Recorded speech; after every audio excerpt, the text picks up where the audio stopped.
आज के मुख्य समाचार। खलेनी मार्ग पर बस खराब होने से लगा लंबा जाम। बारिश से तबाही, 106 की मौत।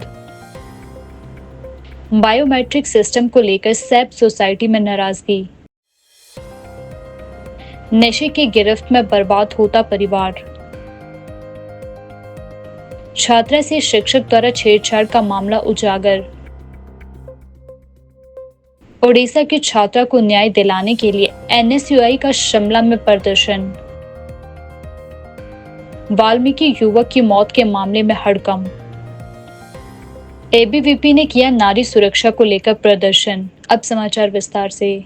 आज सुबह खलेनी मार्ग पर भारी ट्रैफिक जाम की स्थिति उत्पन्न हो गई, जब एक बस तकनीकी खराबी के चलते अचानक रास्ते में ही बंद हो गई। पहले ही तंग सड़क के चलते बस के रुक जाने से मार्ग पूरी तरह बाधित हो गया। प्रशासन को मार्ग से बस हटाने के लिए क्रेन की मदद भी लेनी पड़ी, जिससे ट्रैफिक की रफ्तार और धीमी हो गई। सुबह के व्यस्त समय में लगे इस जाम के चलते स्कूली बच्चों, दफ्तर जाने वाले यात्रियों और आम नागरिकों को भारी परेशानियों का सामना करना पड़ा। स्थानीय लोगों का कहना है कि जिस रास्ते को पार करने में आमतौर पर कुछ ही मिनट लगते थे, आज वही सफर कई घंटों में तय हुआ। कुछ लोग अपने गंतव्य तक समय पर नहीं पहुंच पाए, जिससे स्कूल और दफ्तरों में भी असर देखने को मिला। प्रशासन ने मार्ग को साफ करवाने और ट्रैफिक व्यवस्था सामान्य करने के लिए कड़ी मशक्कत की, लेकिन सुबह का जाम लोगों के लिए किसी चुनौती से कम नहीं था।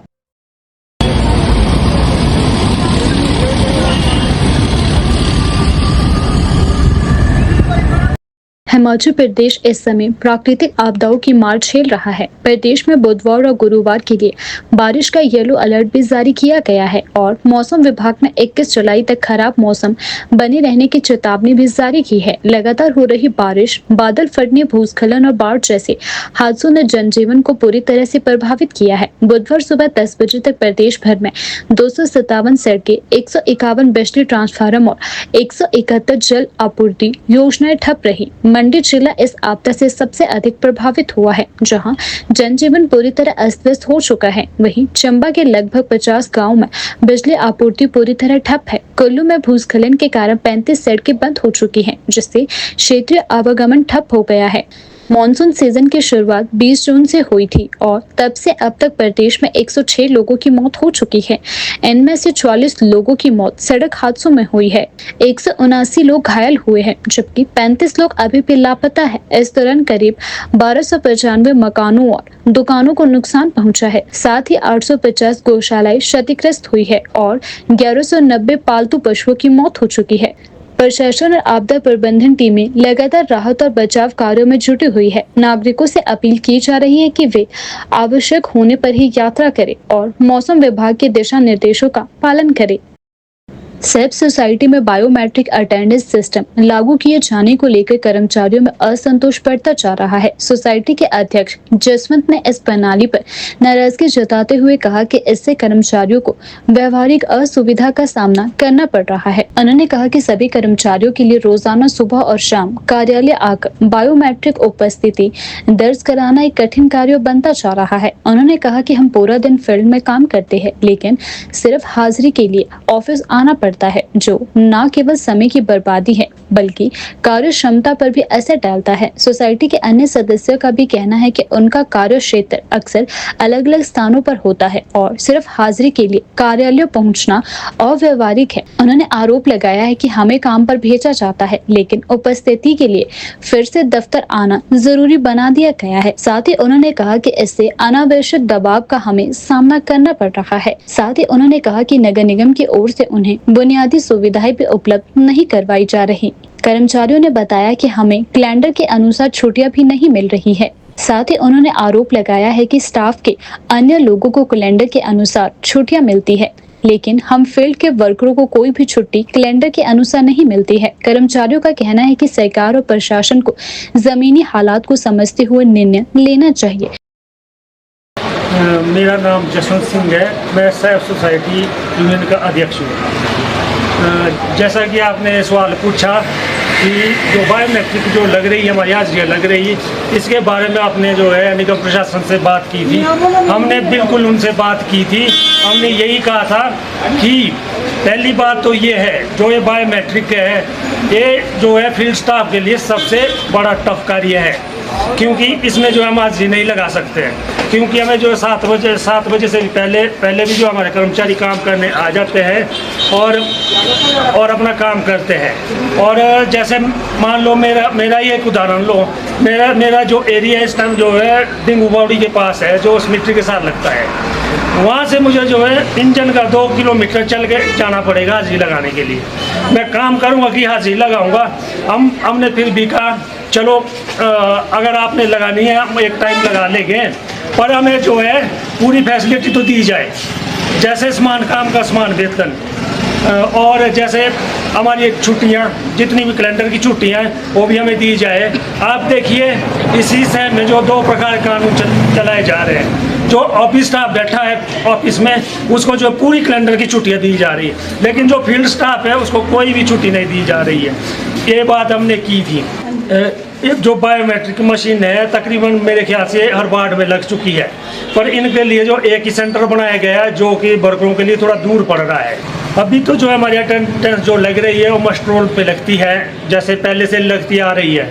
हम अभी भी चाहते हैं कि हमारी जैसे अटेंडेंस है ऐसी ही लगती रहे, पर निगम प्रशासन कह रहा है कि हाई कोर्ट के निर्देश है। हम माननीय हाई कोर्ट के निर्देशों की जो पालना करते हैं, चलो उन्होंने लगाया है, हाई कोर्ट ने ये ऑर्डर निकाले हैं, हम उसको जो है मानने के लिए तैयार हैं।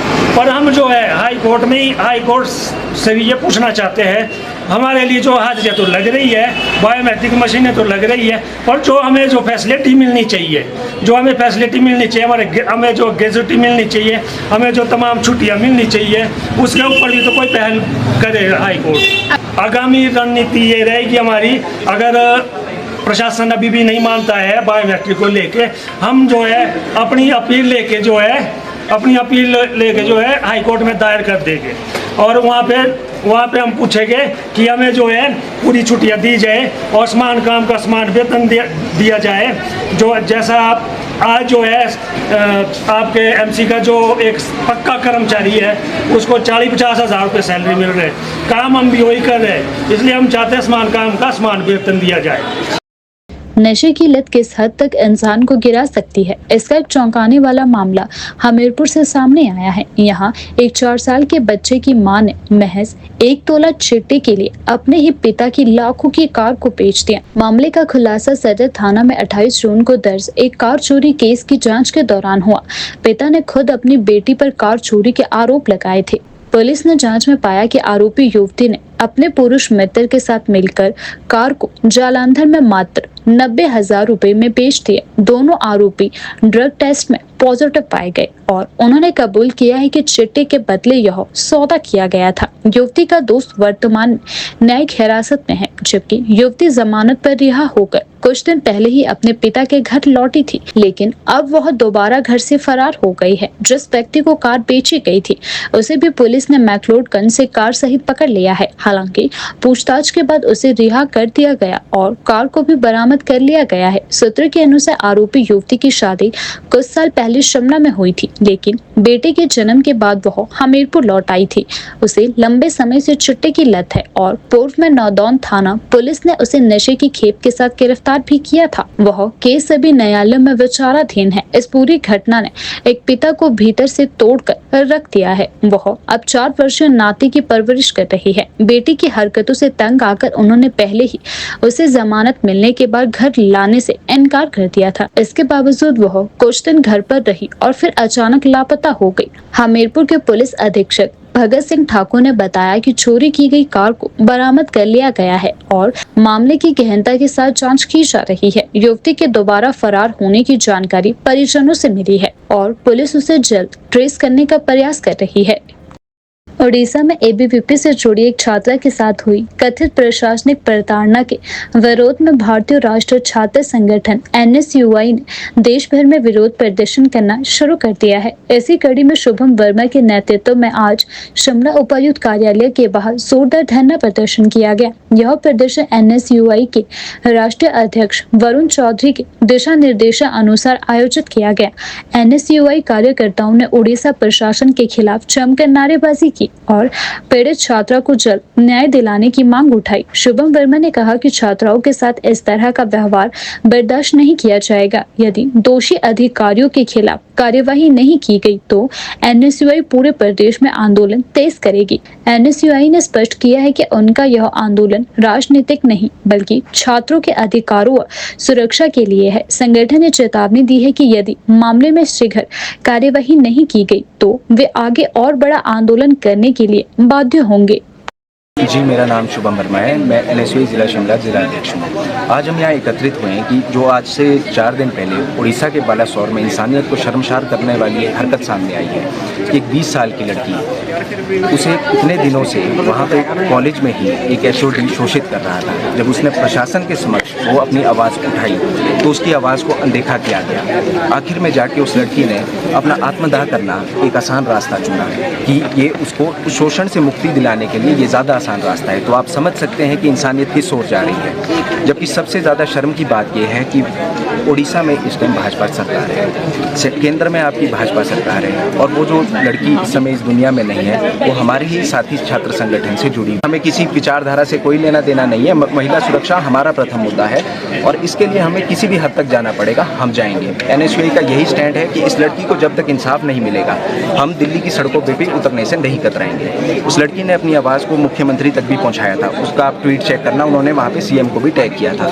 धर्मेंद्र प्रधान जी तक को ये मुद्दा पहुंचाया गया था पर उन लोगों ने इस पर कोई एक्शन नहीं लिया। आने वाले समय में अगर आज हम आवाज़ नहीं उठाएंगे तो आने वाले समय में ये घटनाएं हमारे घरों में भी हो सकती है। और ये कोई आम मुद्दा नहीं है, ये मुद्दा ऐसा है, आप सब भी महिलाएं हैं, आपको ही पता है समाज में किस तरीके की कुरीतियों को बढ़ावा दिया जा रहा है। As a youth of the state, as the youth of this country, ये हमारा परम दायित्व है कि हम इस आवाज़ को उठाएं और उस कन्या को हम यहाँ पे इंसाफ दिलाने की लड़ाई लड़ते जाएं। सबसे पहले तो जो education system of this country, या हिमाचल में हो या पूरे देश में हो, सबसे पहले तो इसमें ऐसे चेंजेस आने चाहिए कि एटलीस्ट हम लोगों को इतनी तो समझ हो कि हम लोग कर क्या रहे हैं। ये कोई तरीका नहीं है कि आप कोई 40 साल का इंसान या 50 साल का इंसान जो टीचर है वो 20 साल की लड़की को शोषित कर रहा है, ये कोई तरीका है? आने वाले समय में अगर ऐसी हरकतें होती है तो इसमें तो सबसे प्रथम तो एक ऐसा सख्त कानून लाया जाना चाहिए कि इसका मृत्युदंड ही होना चाहिए। अगर कोई लड़की आत्मदाह करके अपनी जान दे रही है तो उस कातिल को मृत्युदंड मिलना चाहिए कि उस विक्टिम को मृत्यु मिलनी चाहिए।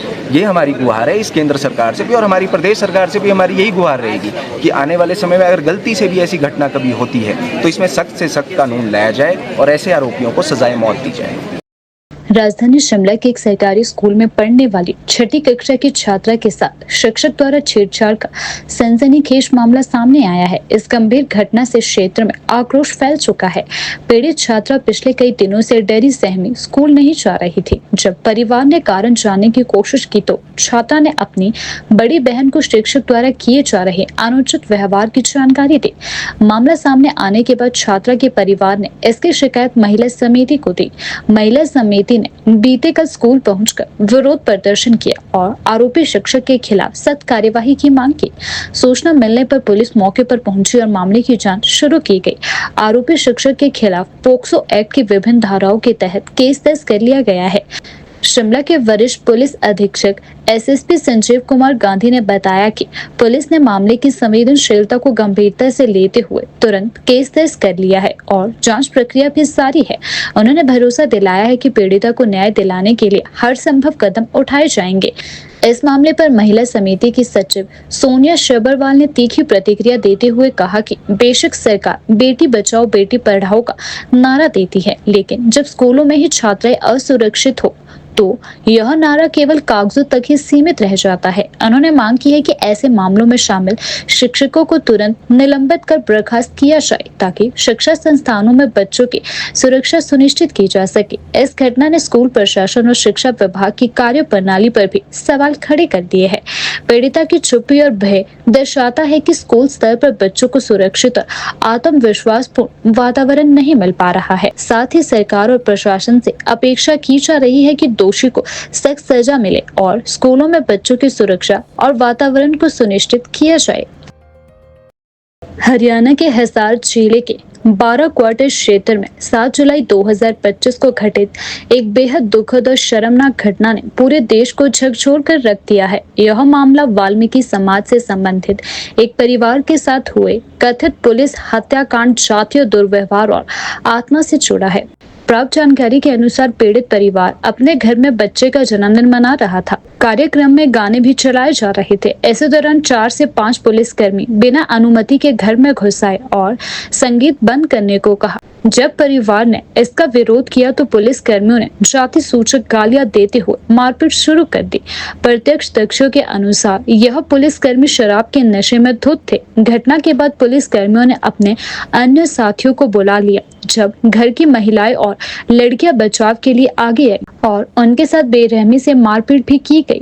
डर के कारण परिवार के 2 युवक छत पर चले गए, लेकिन पुलिसकर्मी वहां भी आ पहुंचे और दोनों को छत से नीचे फेंक दिया। एक युवक गणेश की मौके पर ही मौत हो गई। दूसरा युवक गंभीर रूप से घायल हुआ है और उसकी टांग भी टूट चुकी है। सबसे हैरान करने वाली बात यह है कि घटना के 7 दिन बाद भी प्रशासन और सरकार ने कोई कार्यवाही नहीं की है। उल्टा दोषियों को बचाने के प्रयास किए जा रहे हैं। वाल्मीकि समाज पीड़ित परिवार ने सरकार से मांग की है कि दोषी पुलिस कर्मियों को तत्काल निलंबित किया जाए। उनके खिलाफ भारतीय दंड संहिता की धारा 102 और 103 और 109 के तहत मामला दर्ज किया जाए। इस घटना के सामने आने के बाद देश भर में दलित संगठनों, सामाजिक कार्यकर्ता और आम नागरिकों में जबरदस्त रोष है। कई राज्यों में विरोध प्रदर्शन की योजनाएं भी बन रही है। केंद्र व राज्य सरकार से तत्काल न्याय की मांग की जा रही है। जय भीम जय संविधान के नारे के साथ समाज ने यह स्पष्ट कर दिया है कि अगर कार्यवाही नहीं होती है तो आंदोलन को तेज किया जाएगा। यह मामला देश में जातीय समानता, पुलिस सुधार और मानवाधिकारों को लेकर एक बार फिर गंभीर सवाल खड़े करता है। तो आज हिसार में, हरियाणा के हिसार में जो घटना घटी है, एक 16 वर्षीय बच्चे की, जिसका नाम गणेश है, उसकी हत्या हुई है, जैसा कि सोशल मीडिया में बताया जा रहा है। और सोशल मीडिया में आंदोलन जो है वहाँ पर जो है हिसार में चला हुआ है। और उस बच्चे की मौत के मामले में आज तक जो है, आज 4 से 5 दिन हो गए हैं, उसमें FIR दर्ज नहीं की गई है। और वहाँ की जो पुलिस है, और जो मामला ये है कि वहाँ पर बर्थडे पार्टी चल रही थी बच्चे की, और वहाँ पर बूफर था, कोई बड़ा वो कोई साधन नहीं था, कोई डीजे नहीं थे, छोटी मोटी पार्टी चल रही थी। तो वो गाना बजाना चल रहा था उनका, बच्चे नाच गा रहे थे परिवार वाले। और पुलिस वहाँ पर आती है, जैसा बताया जा रहा है कि पुलिस वहाँ आती है और पुलिस द्वारा बिना कुछ बोले उन परिवार वालों पर टूट पड़ते हैं, उनको मारते हैं, जिसमें परिवार के लोग जो है वो भी घायल है। और उस बच्चे के साथ जो व्यक्ति, लड़का, उसका भाई बता रहे हैं, वो भी जब सीढ़ियाँ चढ़ के भागने लगे तो पुलिस ने जो है डंडे से बोलते बार किया और उस बच्चे का जो है सिर फट गया। और जब वो बच्चा मर गया तो बताया जा रहा है कि उसको छत से फेंक दिया गया, ताकि इसको एक इंसिडेंट बताया जाए या एक्सीडेंट बताया जाए। इस तरीके से वो वहाँ पर हुआ। आज उसके बाद आज तक जो है, अभी तक वहाँ पर एक FIR दर्ज नहीं की गई है। हम इस देश के अंदर एक, मैं कहूँ कि आज़ादी के बाद आज भी हमारे लोग जो है गुलामी का जीवन जी रहे हैं। भारत आज़ाद तो हो गया है, लेकिन आज भी हमारे लोगों पर जब अत्याचार होते हैं, उन पर मारपीट होती है, क्या कानून के जो, जिनकी कंधों पर कानून की जिम्मेवारी दी गई है, वही लोग हमारे लोगों पर जो है इस तरह के अत्याचार करते हैं और उनके मामलों को दबाने की कोशिश करते हैं। और उसके बाद जब ये आंदोलन प्रदेश सरकार जब वहाँ पर चला, तो वहाँ की सरकार की भी जो स्थिति है वो हमारे विरोध में है। हमारे उस परिवार को न्याय ना दिलवाने के लिए और उस पर FIR तक जो है वो दर्ज नहीं की जा रही है। वहाँ के जिन लोगों ने ये हत्याकांड किया है, उस परिवार पर बर्बरता की है। तो उस उपलक्ष्य पर जो है हमने आज DC माध्यम से वहाँ के मुख्यमंत्री जी को जो है हमने यहाँ से ज्ञापन दिया है कि इस मामले में एट्रोसिटी एक्ट की धाराएं और हत्या के तहत जो है और जो है मामला दर्ज किया जाए और जल्द से जल्द दोषियों की गिरफ्तारी हो। अगर ऐसा नहीं होता है तो जो वहाँ पर हमारे लीडर हैं, जो वहाँ पर इस मामले को लीड कर रहे हैं, हम उनके उस कॉल का इंतज़ार कर रहे हैं। जैसे ही उनका हमें कोई कॉल आती है और आदेश आता है तो हम जो है हिमाचल प्रदेश के जो है अनुसूचित जाति के लोग जो है इस आंदोलन में बढ़ चढ़कर भाग लेंगे। ओडिशा में जिस तरह प्रशासन द्वारा एबीवीपी की छात्रा को प्रताड़ित किया गया वह पूरे समाज के लिए शर्मनाक घटना है। वहीं एबीवीपी की छात्रा के साथ हुई कथित प्रताड़ना के विरोध में शिमला में आज एबीवीपी ने जोरदार प्रदर्शन किया। उपायुक्त कार्यालय के बाहर बड़ी संख्या में कार्यकर्ताओं ने एकत्र होकर नारी सुरक्षा को लेकर धरना प्रदर्शन किया। यह घटना केवल एक छात्रा के साथ नहीं बल्कि पूरे समाज के लिए एक शर्मनाक स्थिति है। ओडिशा में जिस तरह प्रशासन द्वारा एबीवीपी की छात्रा को प्रताड़ित किया गया वह निंदनीय है। एबीवीपी के कार्यकर्ताओं ने कहा कि हम इसकी कड़ी शब्दों में निंदा करते हैं।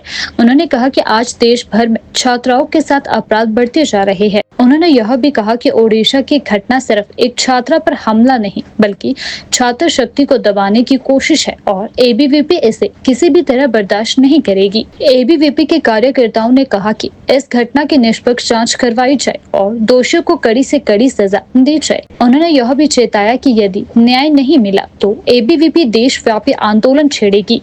अमन दीदी, अखिल भारतीय विद्यार्थी परिषद राष्ट्रीय कार्यकारिणी सदस्य। आज विद्यार्थी परिषद का धरना यहाँ पर एक मुख्य विषय को लेकर है।